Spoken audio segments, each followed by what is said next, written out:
Jude Law, they love you, we love you. Welcome back, bud. It's always good to be here. You're one of my favorite actors. I want to, I can't wait to talk about Black Rabbit, but I want to talk about this very interesting thing that's going around the internet. People are talking about your choices of film roles, okay, and how they predict the future. Okay, let me talk to you about this. How the movie Contagion perfectly predicted the 2020 coronavirus crisis. That was you. Jude Law movie AI, Artificial Intelligence, made a dark prediction that's now coming true. And then how Jude Law's The Young Pope predicted the first American Pope. What's going on with you, dude? What's happening? I tell you what, if there's any truth in that, I hope I predict that you're on the air tomorrow night, the night after that, and all the other good people that present these TV shows. I hope. From your mouth, thank you. Speaking of seeing into the future, I know that you're a big Star Wars fan, and I saw that in the Emmys, you were there with the great Jason Bateman, who we love, who was just on the show. Yeah, you guys play brothers on the show, but you sat at the Emmys. Here's the seating chart. You sat next to Harrison Ford himself. That's it. I mean, they did a slight rejig, because in fact, when I got there, he was sat here. Oh, really? So he obviously said, no, not next to him. No. But I met him like 30 years ago here. I was doing a play, and he very sweetly came back and wished me well and gave me great encouragement. And I reminded him of this. He had no memory of it whatsoever. Yeah, sure. Sorry. He's Harrison Ford. But did you geek out? Of course. 10-year-old me and me. Geeked out. It just geeked out. You're like, I love you as Han Solo. But also, you know, obviously everyone in the room wanted to come meet him, so there was a line. But he's got a great sense of humor too. Great sense of humor. About himself, like he laughs about himself. Yeah. He came on the show once. He pierced my ear. Oh, because he has an earring. He has an earring. And I go, what's it like? I've never had one. He goes, I'll do it. And he pierced. Wait a minute. Using what? A pin and an ice cube. Ow. I think, but it was but it was like a nice, like a doctor's pin or something. Oh, okay. And then he put like a dangly feather ear. Did he heat it? And you didn't keep it? No, I didn't keep it. I was nervous. I didn't know, because I was nervous that... You should have kept it and hung a little sign saying Harrison Ford. I know. I let it close up. I know, it's silly, but I was like, I had no fear, because I'm like, it's Han Solo. It's Han Solo. He can do whatever he wants. Yeah, you thought he was going to get his blaster out. Yeah, exactly. He's a legend. Let's talk about Black Rabbit. This is your new series. Congrats. You and your TV brother, Jason Bateman, are in it. How do you explain the dynamics between you two? Wow, the dynamics. There's a lot of love. It's very toxic. Yeah. In short, he plays a guy who starts a lot of fires and I put them out. Yeah. That's kind of it. And he also directs the first two episodes. Yeah. How is it like acting with someone who's also directing? First time I'd ever experienced that, and he makes it so seamless and easy. You know, he runs a great set. Everyone was very happy, knew what they were doing there. And then he just, you know, flicks into the role and flicks out and goes and checks the model. Really? I mean, he makes it so easy. Well, how is he so good? Is it from Ozark? I guess. And it was Ozark we loved the tone of Ozark. That's why we wanted him to come direct this. And he's just a master at it, you know? In the series, the brothers used to be in a pretty successful rock band called the Black Rabbits. That's right. And to create the actual songs, I'm a geek when it comes to music. To create the songs, you got Albert Hammond Jr. of The Strokes to help you write some songs. Yeah. How lucky That's a legend. We wrote a list. He's a legend. He was top of the list, and he said, yeah. Yeah, it was extraordinary. And he was so generous. Like, he was like, yeah, how many songs do you want? I mean, I nearly said an album. I was like, give me an album. Why not? Yeah. Did you ever see The Strokes in concert? Yeah. Because that was the time. And in London. Oh, really? Yeah, because they were huge in the UK. And we just thought it would be such a great kind of backstory that these guys nearly kind of hit the big time in that era. Yeah.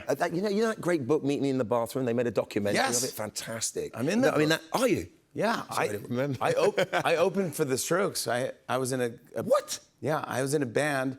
Well, not really, but it was me doing comedy, and then they asked me to open for them so we had a tour bus and everything. And That's amazing. It was me and Mark Ronson. I actually brought a photo just to see how cool we were. This is me, Justin Stanley, Mark Ronson. And we wore white... Fantastic. That is fantastic. Dude, white Juicy Couture jumpsuits. What were you called? Just the Jimmy Fallon Experience, I think. Yes, mate. And yeah, I rocked. I rocked it there, like it there. Like, Yes. I went for it. Yeah, and I think that was me playing. That's fantastic. This is me playing This Land Is Your Land. I played like a punk rock version of that. Oh, we got booed off the stage every night. Oh, it was rough. One time we got booed off so bad, we were leaving and we were going off stage and my face was beet red, just embarrassed. And we were walking off and Mark goes, dude, it's not that bad. He goes, dude, this is funny, just turn around. I go, what? I'm just so sorry. He goes, just turn around and look. And I looked and there was someone sweeping all the garbage that people threw. They threw at us. They threw bottles, they threw nickels, and like, I mean, I laugh at it now. At the time, I was like, huh, and I'm singing my song and just getting hit with things as I was singing.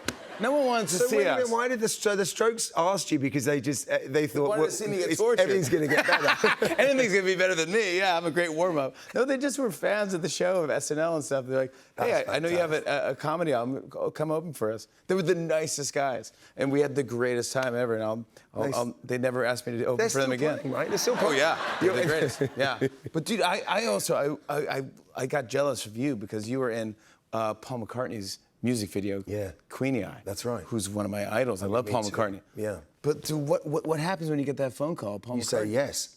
Yeah. You say, what time? Can I bring anything? Do you biscuits? Yeah. Whatever you need, Paul. Exactly. It's a kind of cool video. It's all we had to do was sit and listen.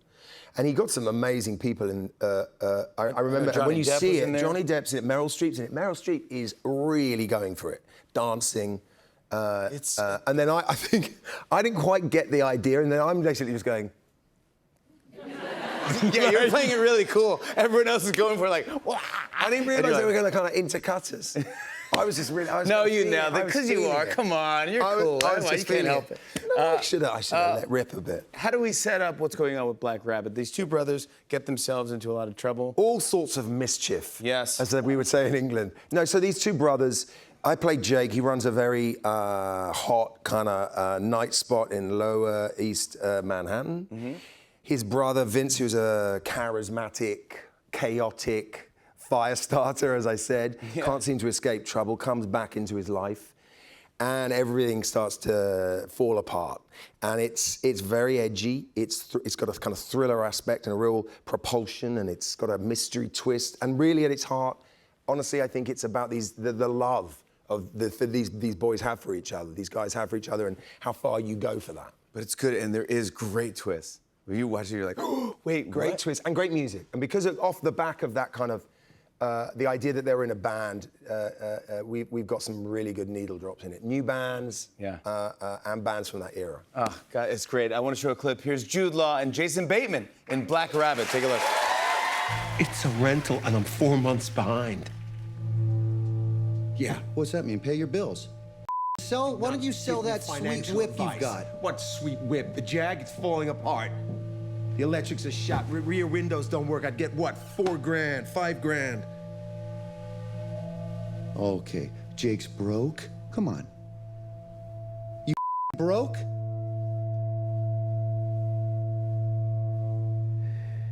Look, I have child support, right? And tuition bills. Hunter needed braces. And Jen had a tight couple of months, right? It's okay, I took care of her. It's okay, I'm holding on by the skin of my teeth. I didn't budget for you. I know. Jude Law, everybody!